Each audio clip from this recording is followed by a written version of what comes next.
நிதிநிலை அறிக்கை வேளாண் துறை அமைச்சரால் இன்றைக்கு தாக்கல் செய்யப்பட்டது. இந்த வேளாண்மைத்துறை நிதிநிலை அறிக்கையில்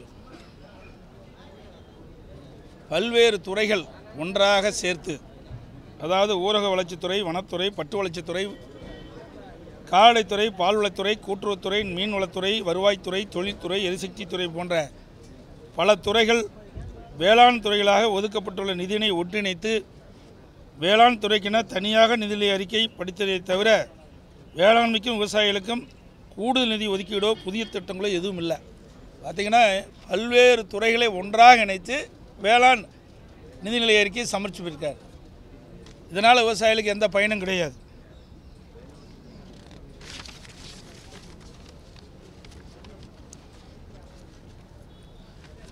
ரெண்டாயிரத்தி 21 சட்டமன்ற பொதுத் தேர்தலின் போது திராவிட முன்னேற்ற கழகத்தின் சார்பாக தேர்தல் அறிக்கை வெளியிட்டார் இன்றைய முதலமைச்சர், அன்றைக்கு எதிர்க்கட்சி தலைவராக இருக்கின்ற பொழுது. அதில் திராவிட முன்னேற்ற கழகம் ஆட்சிக்கு வந்தவுடன் விவசாயிகளுக்கு ஒரு குவிண்டால் நெல்லுக்கு விலை 2500 ரூபாய் வழங்கப்படும் என்று அறிவித்தார். இதுவரை வழங்கவில்லை. அதேபோல் ஒரு டன் மெட்ரிக் டன் கரும்புக்கு விவசாயிகள் உற்பத்தி செய்யப்படுகின்ற ஒரு மெட்ரிக் டன்னுக்கு ஆதார விலையாக 4000 ரூபாய் வழங்கப்படும் என்று அறிவித்தார்கள். ஆனால் வருகின்ற நடப்பாண்டுக்கு மத்திய அரசு நிர்ணயிக்கப்பட்ட விலையோடு சிறப்பு ஊக்கத்தொகையாக 215 ரூபாய் வழங்கப்படும் என்று அறிவித்திருக்கின்றார்கள். அதே தேர்தல் நடக்கின்ற பொழுது விவசாயிகளை கவர்ச்சிகரமாக அறிவிப்பை கொடுத்து விவசாயிகள் வாக்குகளை பெற்ற பிறகு ஆட்சிக்கு வந்த பிறகு விவசாயிகளை மறந்து, விவசாயிகளுக்கு கொடுக்கப்பட்ட வாக்குறுதியை மறந்த அரசாங்கம்தான் இந்த விடியா திமுக அரசு என்பதை இன்றைக்கு விவசாயிகள் புரிந்து கொண்டிருக்கிறார்கள். அதேபோல் டெல்டா மாவட்டத்தில் 2023ஆம் ஆண்டு, போன ஆண்டு, அதாவது 24, 23, 24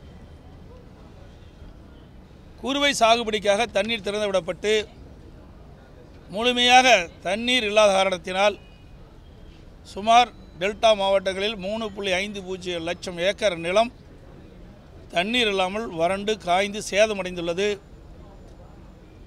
இந்த குறுவை சாகுபடிக்கு இந்த விடியா திமுக அரசு பயிர் காப்பீட்டு திட்டத்தில் இடம்பெறாத காரணத்தினால் இந்த 3 லட்சம் ஏக்கர் குறுவை சாகுபடி செய்த விவசாயிகளுக்கு பயிர் காப்பீட்டு திட்டத்தின் மூலமாக இழப்பீட்டுத் தொகை கிடைக்கவில்லை. அந்த தொகையை இந்த அரசு கொடுக்க வேண்டும் என்று நான் அறிக்கையின் வாயிலாக, ஊடகத்தின் வாயிலாக சட்டமன்றத்திலும் நான் விவசாயிகள் சார்பாக அந்த கருத்தை எடுத்து வைத்தேன். ஆனால் இந்த பட்ஜெட்டிலும் நிதிநிலை அறிக்கையிலும் அதை குறிப்பிடவில்லை. வேளாண் நிதிநிலை அறிக்கையிலும் விவசாயிகள், டெல்டா மாவட்டத்தில் பாதிக்கப்பட்ட விவசாயிகளுக்கு, குறுவை சாகுபடி செய்த விவசாயிகளுக்கு எந்த இழப்பீட்டுத் தொகையும் அறிவிக்கப்படவில்லை. இது மிக வேதனைக்கு உரியது.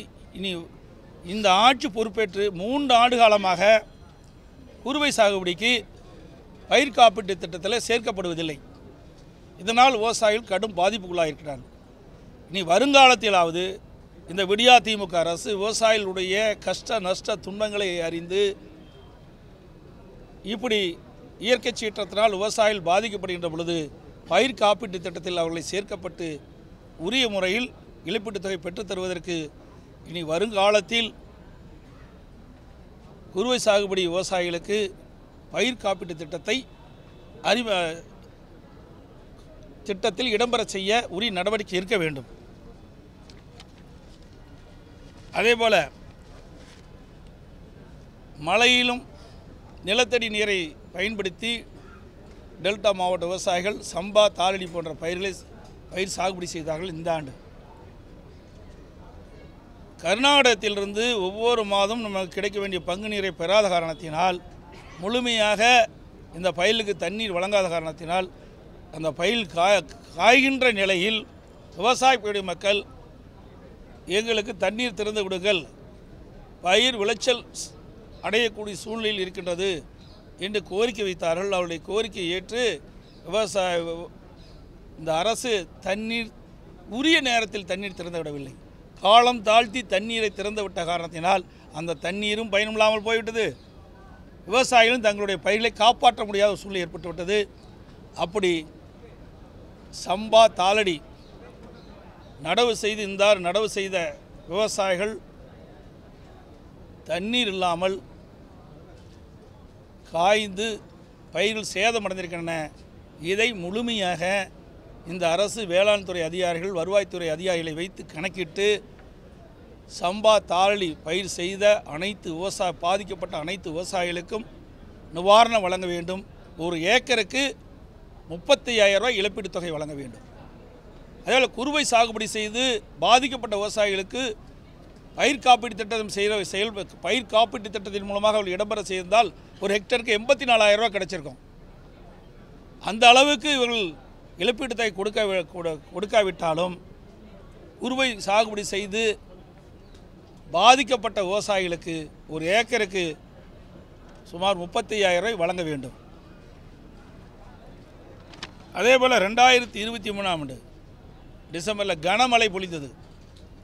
தென் மாவட்டங்களில் தூத்துக்குடி, திருநெல்வேலி, தென்காசி, கன்னியாகுமரி போன்ற மாவட்டத்தில் கனமழை பெய்து அந்த கனமழையில் இன்றைக்கு ஆங்காங்கே தண்ணீர்கள் இன்றைக்கு ஆற்றிலிருந்து அங்கே இருக்கின்ற நதியின் வழியாக விளைநிலங்களில் மணல் வந்து திட்டாக படிந்து விட்டது.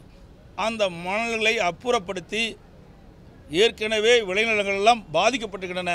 அந்த பாதிப்புக்குள்ளான விளைநிலங்களை சீர் செய்து கொடுக்க வேண்டும் விவசாயிகளுக்கு.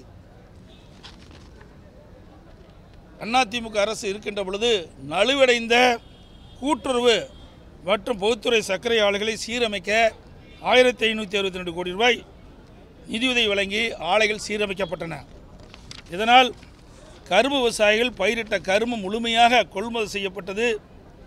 அது மட்டும் இல்லாமல் அதிமுக ஆட்சியில் கூட்டுறவு மற்றும் பொதுத்துறை சர்க்கரை ஆலைகள் விவசாயிகளுக்கு தர வேண்டிய நிலுவைத் தொகையாக சுமார் 756 கோடி ரூபாய் வழங்கப்பட்டது. இன்றைய தினம் வேளாண் நிதிநிலை அறிக்கை தாக்கல் செய்யப்பட்டுள்ள வேளாண் துறை அமைச்சர் மாவட்டத்தில் அவருடைய சொந்த தொகுதியிலேயே சேத்தியாத்தோப்பில் உள்ள எம்ஆர்கே கூட்டுறவு சர்க்கரை ஆலை அம்மாவுடைய அரசு இருக்கின்ற பொழுது நாள் ஒன்றுக்கு 2000 டன் கரும்பை அறவை செய்யப்பட்டது. மேலும் கிட்டத்தட்ட இந்த காலகட்டத்தில் பார்த்தீங்கன்னா உரிய நேரத்தில் கரும்பு அறுவை அந்த ஆலை துவக்கப்பட்டிருந்தால் இதுவரை 2 லட்சம் டன் கரும்பை அறுவை செய்திருக்கலாம். ஆனால் முறையாக அதை இயக்காத காரணத்தினால் அங்கு பயிரிட்டு பதிவு செய்த கரும்புகளால் தனியார் ஆலைக்கு சென்று கொண்டிருக்கின்றன. ஆகவே வேளாண் துறை அமைச்சர் அவருடைய சொந்த தொகையில் இருக்கின்ற கூட்டுறவு சர்க்கரை ஆலையை முழுமையாக இயக்காத அரசு தான் இந்த விடியா திமுக அரசு. அதேபோல் கிருஷ்ணகிரி மாவட்டம் ஒசூர் நகரத்து பகுதியில் அம்மாவுடைய அரசு இருக்கின்ற பொழுது கிருஷ்ணகிரி மாவட்டம், தருமபுரி மாவட்டம், சேலம் மாவட்டத்தில் இருக்கின்ற மலர் பயிரிடுகின்ற விவசாயிகளுடைய கோரிக்கையை ஏற்று ஒசூரில் சர்வதேச ஏல மையம் ஒன்று 26 கோடியில் அமைச்சோம். ஏன்னா நம்ம இந்த 3 மாவட்ட விவசாயிகள் மலர்களை விற்பனை செய்ய வேண்டும் என்றால் பெங்களூர் சென்று தான், கர்நாடகா சென்றில் பெங்களூர் சென்று தான் விற்பனை செய்ய வேண்டிய நிலைமை இருந்தது. அவர்களுக்கு போதிய விலை கிடைக்காத காரணத்தினால ஒசூரில் சர்வதேச ஏல மையம் அமைக்கப்பட்டது. அந்த ஏல மையம் இன்னும் முழுமையாக செயல்படவில்லை. இது வருந்தத்தக்கது. இதனால் மலர் பயிரிடுகின்ற விவசாயிகள் கடுமையாக பாதிக்கப்பட்டிருக்கிறாங்க. அதோட இயற்கை விவசாயத்துக்கு இந்த வேளாண் நிதிநிலை அறிக்கையில் எந்த ஒரு அறிவிப்பும் கிடையாது, எந்த ஒரு நிதி ஒதுக்கீடும் கிடையாது. எல்லாமே இயற்கை விவசாயத்தை நாடி சென்று கொண்டிருக்கிறார்கள். ஆனால் இன்றைய வேளாண் நிதிநிலை அறிக்கையில் அதுக்காக எந்த திட்டமும் அல்லது எந்த நிதியும் ஒதுக்கப்படவில்லை. அதேபோல் தென்னை விவசாயிகளுக்கு எந்த முன் அறிவிப்பு எதுவுமே இதில் இடம்பெறலை. அது குறிப்பாக போனீங்களா 2021 சட்டமன்ற பொதுத் தேர்தலின் போது திராவிட முன்னேற்ற கழகம் ஆட்சிக்கு வந்தால் தென்னை பயிரிட்ட விவசாயிகளுக்கு பல்வேறு திட்டங்கள் வழங்கப்படும் என்று அறிவிப்பை வழங்கினாங்க. அது ஒரு சில திட்டத்தை நான் சொல்கிறேன். அவருடைய தேர்வு அறிக்கையில் 13ஆம் பக்கத்தில் 62வது அறிவிப்பு. தமிழகம் முழுவதும் தென்னை விவசாயிகள் கூட்டுறவு சங்கங்கள் மூலம் தென்னை மரத்திலிருந்து நீரா போன்ற பதநீர் இறக்கி விற்பனை செய்யப்படும். எதுவுமே அமல்படுத்தலை. அதிமுக ஆட்சியில் தான் நீரா போனம் கொண்டு வந்து விவசாயிகளை காப்பாற்றுவதற்காக, தென்னை பயிரிட்ட விவசாயிகளை காப்பதற்காக இந்த திட்டத்தை கொண்டாந்தால் அதை இவர்கள் அறிவிப்பாக கொடுத்தாங்க. அது நடைமுறைப்படுத்தலை. அறிவிப்பு 63 தென்னை விவசாயிகள் நலன் கருதி இளநீர், தேங்காய் ஆகியவற்றின் பயன்பாடுகள் பல்கி பெருகு வரும் தென்னை தோப்பில் அடுக்கு விவசாய முறை மூலம் பல்வகை பயிர்களை பயிரிட்டு ஆண்டு முழுவதும் தொடர்ச்சியான வருவாய் ஈட்டுவதற்கும் ஏற்ற திட்டங்கள் நிறைவேற்றப்படும். இது போன்ற வேளாண்மையில் ஈடுபட்டோருக்கு ஊக்கத்தொகை வழங்கப்படும். இதுவரைக்கும் அந்த திட்டத்தை நிறைவேற்றலை. அறிவிப்போடு நின்று போச்சு. அறிவிப்பு 4 சிலந்தி நோய் மற்றும் வறட்சியால் பாதிக்கப்படும் தென்னை மரங்களும் அவ்வப்போது வருகின்ற நோய்களால் பாதிக்கப்பட்ட தென்னை மரங்களுக்கும் உரிய இழப்பீடு வழங்க அரசு அவருடைய முயற்சி செய்யப்படும் சொன்னாங்க. அதுவும் செய்யலை. அறிவிப்பு 65 பொள்ளாச்சி மற்றும் பட்டுக்கோட்டையில் தென்னை வளர்ச்சி வாரியத்தின் துணை மண்டல மையமும் ஒருங்கிணைந்த தென்னை பொருள்கள் உற்பத்தி வளாகமும் அமைத்து தரப்படும். மேலும் சேலம், பேராவூரணி, பட்டுக்கோட்டை போன்ற தமிழகத்தின் பல்வேறு ஊர்களில் கயிறு சார்ந்த பல்வேறு பொருட்கள் சிறு மற்றும் குடிசை தொழிலாகவும் மகளிர் சுய குழுக்கள் மூலமாகவும் தயாரிக்கப்பட்டு விற்பனை செய்யப்படுகின்றன. இவற்றை தமிழக அரசு கூட்டுறவு நிறுவனங்கள் நேரடியாக கொள்முதல் செய்து விற்பனை செய்யப்படும். அந்த அறிவிப்போடு விட்டுட்டாங்க. அறிவிப்பு 66 கொப்பரை தேங்காய்களை தமிழ்நாடு தென்னை நலவாரியத்தின் தமிழ்நாடு கோகனட் வெல்ஃபேர் போர்டு மூலம் அரசே கொள்முதல் செய்வதோடு கொள்முதல் விலையையும் அரசே நிர்ணயம் செய்யும். மேலும் தேங்காய் எண்ணெய் அரசு கொள்முதல் செய்து நியாய விலைக் கடையில் விற்க நடவடிக்கை மேற்கொள்ளப்படும். அந்த தென்னை மர விவசாயிகள்லாம் இதை நிறைவேற்ற வேண்டும் என்று அண்மையில் அறவழியில் சென்னையில் வந்து போராட்டம் நடத்தினாங்க. அதற்கும் தீர்வு காணல இந்த அரசு. இப்படி தென்னை விவசாயிகளுக்கு இந்த ஆட்சி வந்தவுடனே நான் சொன்ன அந்த அறிவிப்பில் இடம்பெற்ற நிறைவேற்றப்படும் சொன்னாங்க. அதுவும் நிறைவேற்றப்படவில்லை.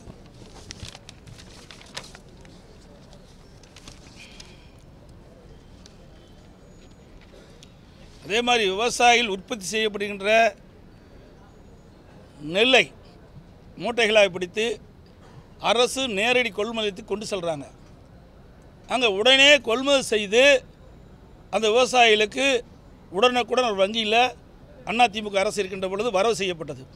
ஆனால் இப்பொழுது ஆன்லைன் மூலமாக பதிவு செய்யப்பட்டு அதுக்கு பிறகு தான் நேரடி கொள்முதல் அரசு நெல் கொண்டு வந்து விற்பனை செய்ய வேண்டும்னு அறிவிப்பு கொடுத்தாங்க.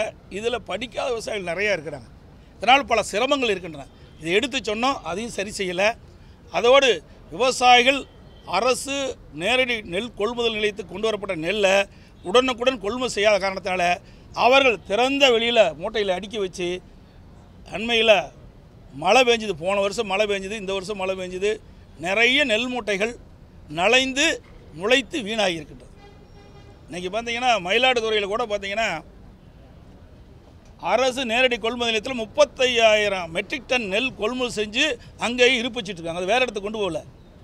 அந்த மயிலாடுதுறை மாவட்டத்தில் இருக்கின்ற அருகில் இருக்கின்ற அந்த சுற்று வட்டாரத்தில் இருக்கின்ற விவசாயிகள்லாம் தற்போது அறுவடை செய்த அந்த நெல் மூட்டைகள் எல்லாம் இன்றைக்கு விற்பனைக்காக நேரடி கொள்முதல் கொண்டு வந்து திறந்த வெளியில் அடுக்கி வச்சு காத்துக்கிட்டு இருக்கிறாங்க. இப்படிப்பட்ட அவல நிலை இந்த ஆட்சியிலே பார்க்க முடிகிறது.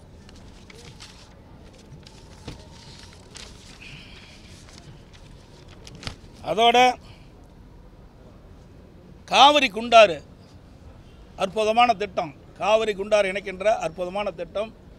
மாண்புமிகு புரட்சித் தலைவி அம்மா இருக்கின்ற பொழுது இந்த திட்டத்தை அறிமுகப்படுத்தினாங்க. அம்மா மறைவுக்கு பிறகு அம்மாவுடைய அரசு அந்த திட்டத்தை நிறைவேற்றுவதற்காக முதற்கட்டமாக நானே நேரடியாக சென்று காவிரி குண்டார் கால்வாய் திட்டத்திற்கு அடிக்கல் நாட்டப்பட்டது.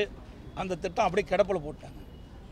அதே இன்றைக்கி மேட்டூர் அணையிலிருந்து வெளியேறுகின்ற உபரி நீர் அந்த காவிரி குண்டாறு கால்வாயின் வழியாக இன்றைக்கு திருச்சி, புதுக்கோட்டை, சிவகங்கை, விருதுநகர், ராமநாதபுரம் 5 மாவட்டங்களை ஏரி குளங்கள் நிரப்பி நிலத்தடி நீர் உயர்வதற்காக இப்போ அற்புதமான திட்டத்தை அந்த திட்டத்துக்கு நிதி ஒதுக்கீடு நிதிநிலை அறிக்கையிலே நிதி ஒதுக்கீடில்லை, வேளாண்மை நிதிநிலை அறிக்கையில் அந்த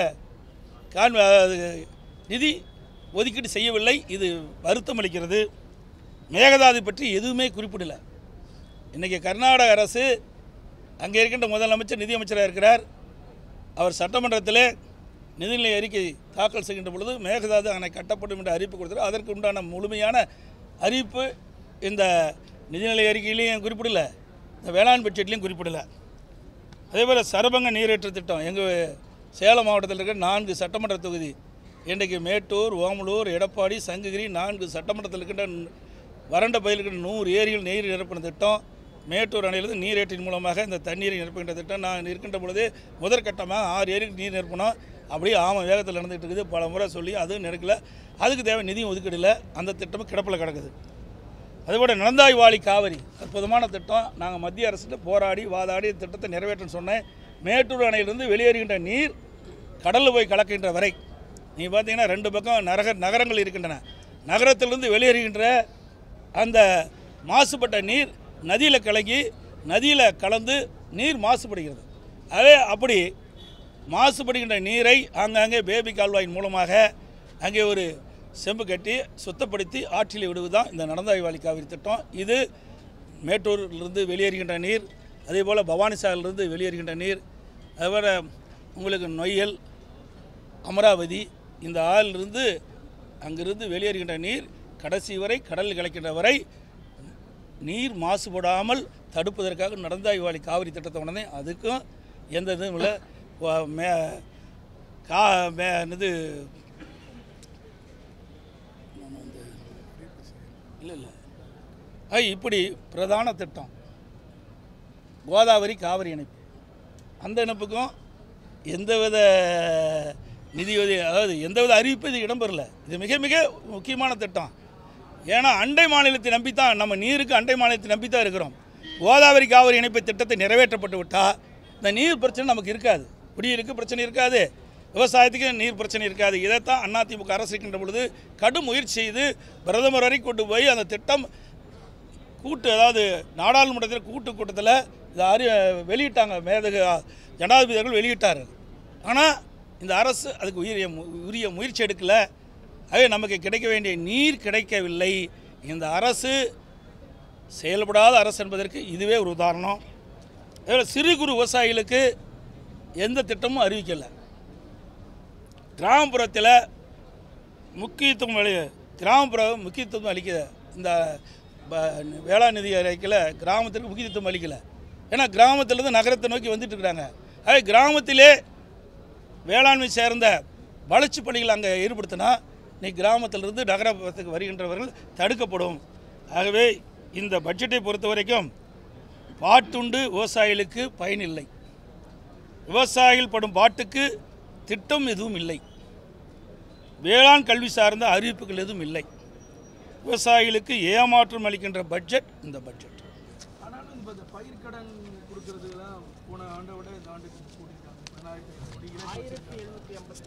கடன் தானே அதிகமாக கொடுக்குறாங்க. கடன் கொடுக்கறதுக்கு என்ன இருக்குது? அதனால் விவசாயிகள் மீண்டும் கடன் திருப்பித்தானே செலுத்த வேணும். அதே கடன் நாளுக்கு நாள் இன்றைக்கு இடுபொருளுடைய விலை ஏறிட்டுது. அதாவது விவசாயிகள் பயிரிடுகின்ற பொழுது அதனுடைய இடுபொருள் செலவுகள் அதிகமாகிடுது. அதுக்கு தகுந்த மாதிரி கடன் அதிகரித்து கொடுக்குறாங்க. அவ்வளோதான்.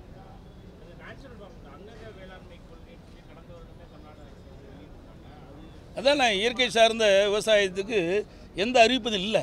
நிதியும் ஒதுக்கல, அறிவிப்பும் காணோம். நான் ஏற்கனவே சொன்னேங்களே, இவருடைய அறிவிப்பு என்ன? 2021 சட்டமன்ற பொதுத் தேர்தலின் போது இன்றைய முதலமைச்சர், எதிர்க்கட்சி தலைவர், திராவிட முன்னேற்ற கழக தலைவர், திராவிட முன்னேற்ற கழகத்தின் சார்பாக தேர்தல் அறிவிப்பு வெளியிட்டாங்க. அதில் தெளிவாக சொல்லியிருக்கிறாங்க. அதாவது விவசாயிகள் பயிரிடுகின்ற கரும்புக்கு ஆதார விலையாக 1 மெட்ரிக் டன் கரும்புக்கு 4000 ரூபாய் வழங்கப்படும் என்று. இப்போ வெறும் 215 ரூபா தான் கொடுத்துருக்குறாங்க. மத்திய அரசு நிர்ணயிக்கப்பட்ட விலையோட 215 கூடுதலாக சிறப்பு ஊக்கத்தொகை கொடுக்கும்னு தான் அறிவிப்பு கொடுத்துருக்காங்க. இது விவசாயிகளை ஏமாற்றுகின்ற ஒரு செயல் தான் இது. பிற மாநிலத்தை ஒத்துழைப்பை நாட வேணும் இந்த அரசாங்கம். அதிமுக அரசாங்கம் இருக்கின்ற பொழுது இன்றைக்கு தெலுங்கானா முதலமைச்சரை பார்த்து எங்களுடைய அமைச்சர்கள் பேச்சுவார்த்தை நடத்தி அவர்கள் சம்மதம் தெரிவித்தார்கள். சகோதரர் வேலுமணி அவர்களும் சகோதரர் ஜெயக்குமார் அவர்களும் நாங்கள் அனுப்பி வச்சோம். இந்த தெலுங்கானா முதலமைச்சரை பார்த்து இந்த கோதாவரி காவிரி இணைப்புக்கு நீங்கள் உதவி செய்ய வேண்டும் அவர்கள் ஒத்துக்கொண்டார். அதேபோல் தெலுங்கானா முதலமைச்சரை ஆந்திரா முதலமைச்சரை சந்தித்து சகோதரர் வேலுமணி அவர்களும் திரு ஜெயக்குமார் அவர்களும் அமைச்சராக இருந்த பொழுது, அம்மாவுடைய அரசு இருக்கின்ற பொழுது அனுப்பி வைத்து அவருடைய பேச்சுவார்த்தை நடத்தினார்கள். அவர்களும் ஒத்துக்கொண்டார்கள். மத்திய அரசும் இந்த திட்டத்தை அமுல்படுத்துவதற்கு விரிவான திட்ட அறிக்கை தயாரிக்கின்ற பணி துவங்கப்பட்டது. ஆனால் மாநில அரசு அதுக்கு உண்டான உதவி செய்யாத காரணத்தினால அவர்கள் அது அப்படி கிடப்பில் கிடக்குது.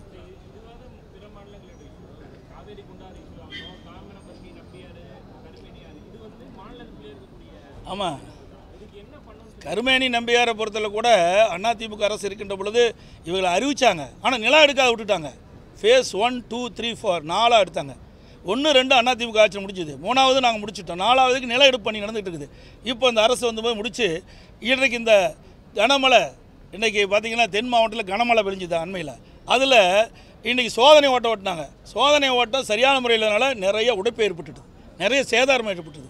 இதுதான் இந்த விடியா திமுக ஆட்சியில் நிர்வாகம் எந்த அளவுக்கு இருக்கு என்பதை நீங்கள் எண்ணி பார்க்க வேண்டும். அனைவருக்கும் வணக்கம், நன்றி.